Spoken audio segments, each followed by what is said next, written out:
True. Nervous. Very, very dreadfully nervous. I had been and am. But why would you say that I am mad? The disease had sharpened my senses, not destroyed, not dulled them.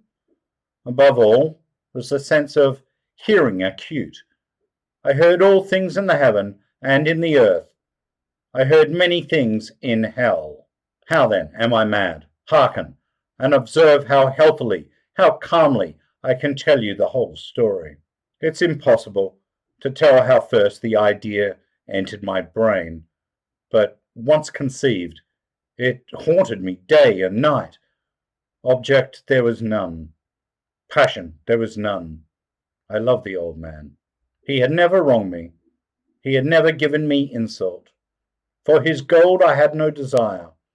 I think it was his eye. Yes, it was.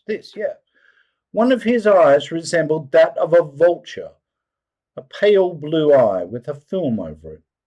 Whenever it fell upon me, my blood ran cold, and so by degrees, very gradually, I made up my mind to take the life of the old man, and thus rid myself of the eye forever. Now this is the point. You fancy me mad. Madmen know nothing. But you should have seen me. You should have seen how wisely I proceeded, with what caution, with what foresight, with what dissimulation I went to work. I was never kinder to the old man than during the whole week before I killed him, and every night, about midnight, I turned the latch of his door and opened it, oh so gently, and then, when I had made an opening sufficient for my head, I put in a dark lantern, all closed, so that no light shone out, and then I thrust in my head. Oh, you would have laughed to see how cunningly I thrust it in. I moved it slowly, very, very slowly, so that I might not disturb the old man's sleep. It took me an hour to place my whole head within the opening so far that I could see him as he lay upon his bed. Ha! Would a madman have been so wise as this? And then, when my head was well in the room, I undid the lantern cautiously, oh, so cautiously, for the hinges creaked. I undid it just so much that a single thin ray fell upon the vulture eye. And this I did for 7 long nights, every night, just at midnight. But I found the eye always closed, and so it was impossible to do the work. For it was not the old man who vexed me, but his evil eye. And every morning, when the day broke, I went boldly into the chamber, and spoke courageously to him, calling him by name in a hearty tone, and inquiring how he had passed the night. So you see, he would have been a very profound old man indeed to suspect that every night, just at 12, I looked in upon him while he slept. Upon the 8th night, I was more than usually cautious in opening the door. A watcher's minute hand moves more quickly than did mine. Never before that night had I felt the extent of my own powers, of my sagacity. I could scarcely contain my feelings of triumph. To think that there I was, opening the door, little by little, and he not even to dream of my secret deeds or thoughts. I fairly chuckled at the idea, and perhaps he heard me, for he moved on the bed suddenly, as if startled. Now, you may think that I drew back, but no. His room was as black as pitch, with a thick darkness, for the shutters were closed fastened through fear of robbers, and so I knew that he could not see the opening of the door, and I kept pushing it on, steadily. I had my head in, and was about to open the lantern, when my thumb slipped upon the tin fastening, and the old man sprang up in bed, crying out, "Who's there?" I kept quite still and said nothing. For a whole hour I did not move a muscle, and in the meantime I did not hear him lie down. He was still sitting up in the bed listening, just as I have done, night after night, hearkening to the death watchers in the wall. Presently I heard a slight groan, and I knew it was the groan of mortal terror. It was not a groan of pain or grief, oh no, it was the low stifled sound that arises from the bottom of the soul when overcharged with awe. I knew the sound well. Many a night, just at midnight, when all the world slept, it has welled up from my own bosom, deepening with its dreadful echo the terrors that distracted me. I say I knew it well. I knew what the old man felt, and pitied him, although I chuckled at heart.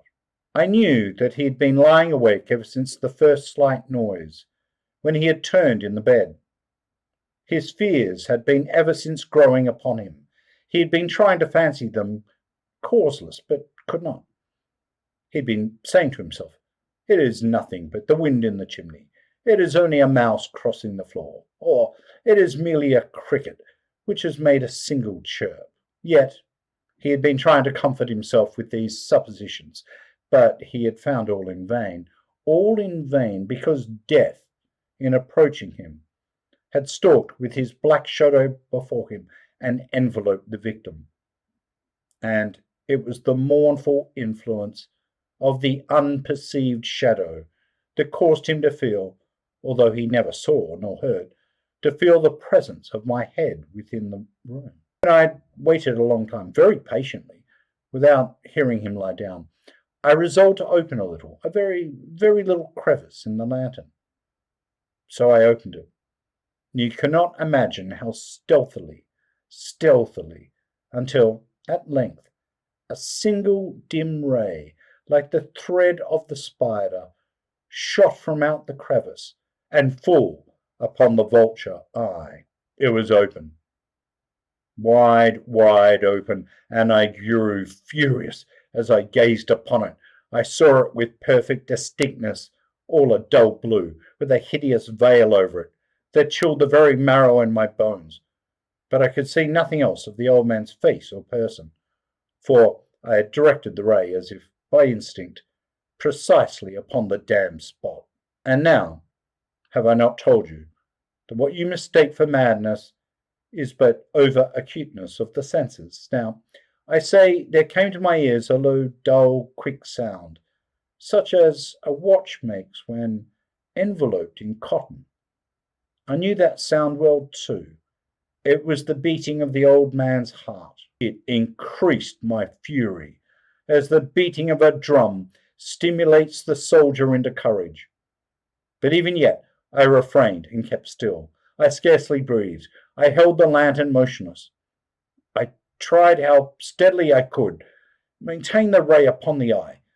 Meantime, the hellish tattoo of the heart increased. It grew quicker and quicker, and louder every instant. The old man's terror must have been extreme. It grew louder, I say louder every moment. Do you mark me well? I have told you that I am nervous. So I am.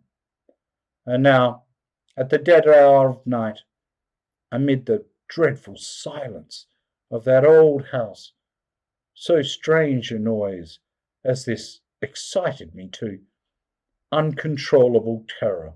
Yet for some minutes longer I refrained and stood still, but the beating grew louder. I thought the heart must burst. And now a new anxiety seized me. The sound would be heard by a neighbour.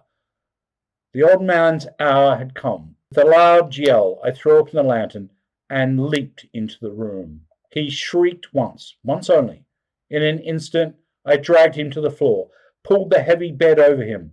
I then smiled gaily to find the deed so far done.